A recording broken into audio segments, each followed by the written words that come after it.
ആകാശവാണി. നമസ്കാരം. പ്രാദേശിക വാർത്തകൾ വായിക്കുന്നത് സോഫിയ ഡാനിയൽ.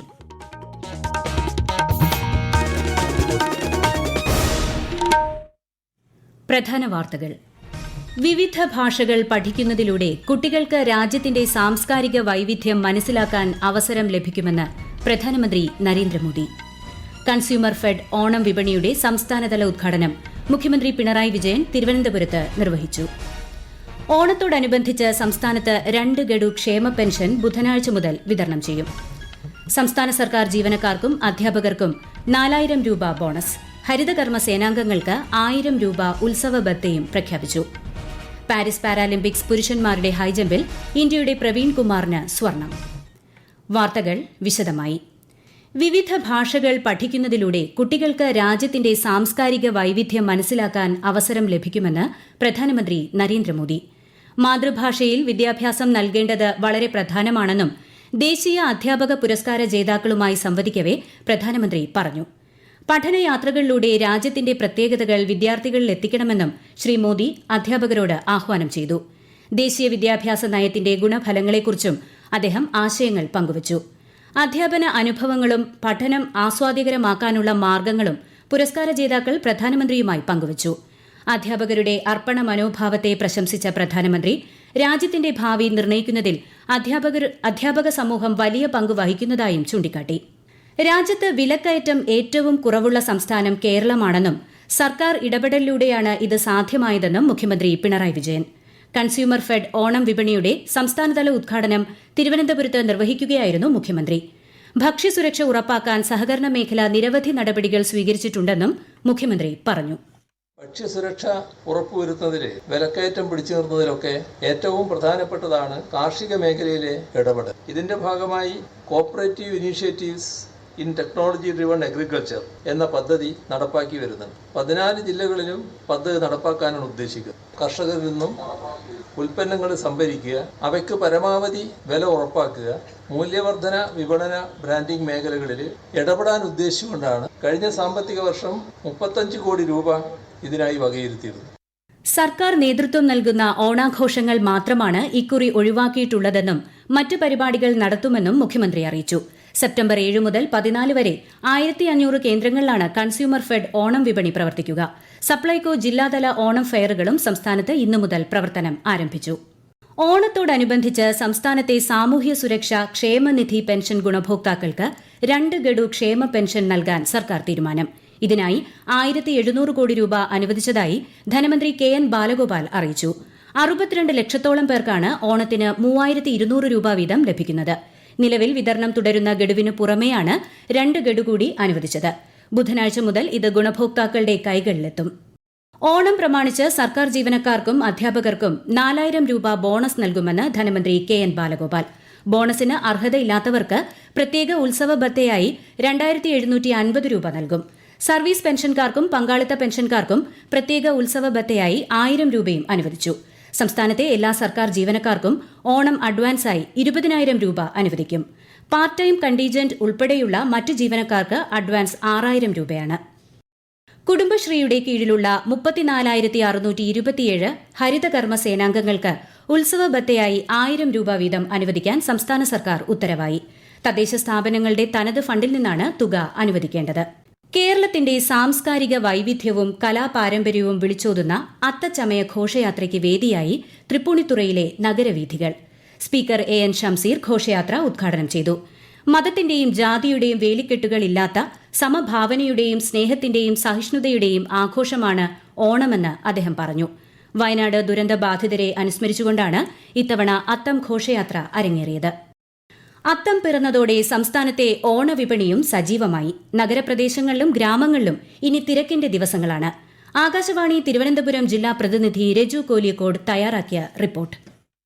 ഓണവിപണികളിൽ ഇത്തവണയും പ്രധാനം സപ്ലൈകോയുടെ ഓണം ഫെയറുകൾ തന്നെയാണ്. ഇന്നലെ മുഖ്യമന്ത്രി പിണറായി വിജയൻ ഉദ്ഘാടനം ചെയ്ത ഓണം ഫെയറുകൾ ഈ മാസം 14 വരെ തുടരും. 13 സബ്സിഡി സാധനങ്ങളോടൊപ്പം 45% വരെ വിലക്കുറവിൽ പ്രമുഖ ബ്രാൻഡുകളുടെ ഉൽപ്പന്നങ്ങളും ഓണം ഫെയറിൽ ലഭിക്കും. സപ്ലൈകോ കൂടാതെ ചാല മാർക്കറ്റ്, നെടുമങ്ങാട്, നെയ്യാറ്റിൻകര, കഴക്കൂട്ടം, വർക്കല തുടങ്ങിയ ഇടങ്ങളിലും ഓണവിപണി ഉണർന്നു കഴിഞ്ഞു. ഇതോടൊപ്പം പൂവിപണിയും ജില്ലയിൽ സജീവമാണ്. ജില്ലയിലെ വിവിധ തദ്ദേശ സ്വയംഭരണ സ്ഥാപനങ്ങളിലായി ഏകദേശം 216 ഹെക്ടറിലാണ് കൃഷി വകുപ്പിന്റെ നേതൃത്വത്തിൽ പൂക്കൃഷി നടത്തുന്നത്. ഒപ്പം പതിവ് പോലെ തമിഴ്നാട്ടിൽ നിന്നുള്ള പൂക്കളും ജില്ലയിൽ വന്നു തുടങ്ങി.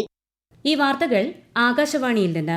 കേന്ദ്ര സഹമന്ത്രി ജോർജ് കുര്യൻ നാളെ കേരളത്തിലെത്തും. പാലക്കാട് ജില്ലയിലെ പ്രാദേശിക പരിപാടിയിൽ പങ്കെടുത്ത ശേഷം ഉച്ചയോടെ അദ്ദേഹം കോഴിക്കോടെത്തും. വൈകുന്നേരം 4-ന് NIT കാലിക്കറ്റിൽ നടക്കുന്ന 20ാമത് ബിരുദദാന ചടങ്ങിൽ കേന്ദ്രമന്ത്രി പങ്കെടുക്കും. തിരുവനന്തപുരം ജില്ലയിലെ നേമം, കൊച്ചുവേളി റെയിൽവേ സ്റ്റേഷനുകളുടെ പേര് മാറ്റം സംബന്ധിച്ച് സംസ്ഥാന സർക്കാർ വിജ്ഞാപനം പുറത്തിറക്കി. നേമം റെയിൽവേ സ്റ്റേഷന്റെ പേര് തിരുവനന്തപുരം സൌത്ത് എന്നും കൊച്ചുവേളി തിരുവനന്തപുരം നോർത്ത് എന്നും മാറ്റിയാണ് വിജ്ഞാപനം ഇറങ്ങിയിരിക്കുന്നത്. റെയിൽവേ ബോർഡിന്റെ ഉത്തരവ് കൂടി പുറത്തുവന്നാൽ ഔദ്യോഗികമായി പേരുമാറ്റം നിലവിൽ വരും. മുതിർന്ന പോലീസ് ഉദ്യോഗസ്ഥർക്കെതിരായ ആരോപണങ്ങളിൽ മുഖ്യമന്ത്രിയുടെ രാജി ആവശ്യപ്പെട്ട് കോൺഗ്രസ് സെക്രട്ടേറിയറ്റിലേക്ക് നടത്തിയ പ്രതിഷേധ മാർച്ചിൽ സംഘർഷം. പാർട്ടി പ്രവർത്തകരെ പിരിച്ചുവിടാൻ പോലീസ് നിരവധി തവണ ജലപീരങ്കി പ്രയോഗിച്ചു. KPCC അധ്യക്ഷൻ K. സുധാകരനാണ് മാർച്ച് ഉദ്ഘാടനം ചെയ്തത്. പ്രതിപക്ഷ നേതാവ് VD സതീശൻ ഉൾപ്പെടെയുള്ള നേതാക്കളും പ്രതിഷേധത്തിൽ പങ്കെടുത്തു.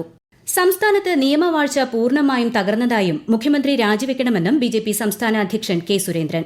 ഭരണകക്ഷി MLA ഉയർത്തിയ ഗൌരവതരമായ ആരോപണങ്ങളിൽ പോലും ഒരു നടപടിയും എടുക്കാൻ മുഖ്യമന്ത്രിക്ക് സാധിക്കുന്നില്ലെന്ന് അദ്ദേഹം വിമർശനം ഉന്നയിച്ചു. സംസ്ഥാനത്ത് നിയമവാഴ്ച തകർന്നതായും പോലീസ് തന്നെ കുറ്റാരോപിതരാകുന്ന സാഹചര്യമാണ് നിലനിൽക്കുന്നതെന്നും പ്രതിപക്ഷ ഉപനേതാവ് PK കുഞ്ഞാലിക്കുട്ടി ആരോപിച്ചു.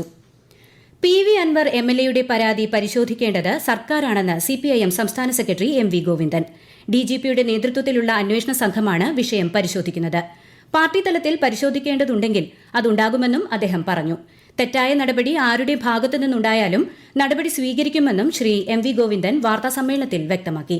Water authority pipe line alignment പ്രവൃത്തികളെ തുടർന്ന് തിരുവനന്തപുരം നഗരത്തിലെ വിവിധയിടങ്ങളിൽ ജലവിതരണം മുടങ്ങി. രൂക്ഷമായ ജലക്ഷാമം ഹോട്ടലുകളുടെയും മറ്റും പ്രവർത്തനങ്ങളെ ബാധിച്ചതായാണ് റിപ്പോർട്ടുകൾ. നാളെ രാവിലെ വരെ ജലവിതരണം തടസ്സപ്പെടുമെന്നാണ് ജല അതോറിറ്റി നൽകിയ മുന്നറിയിപ്പ്.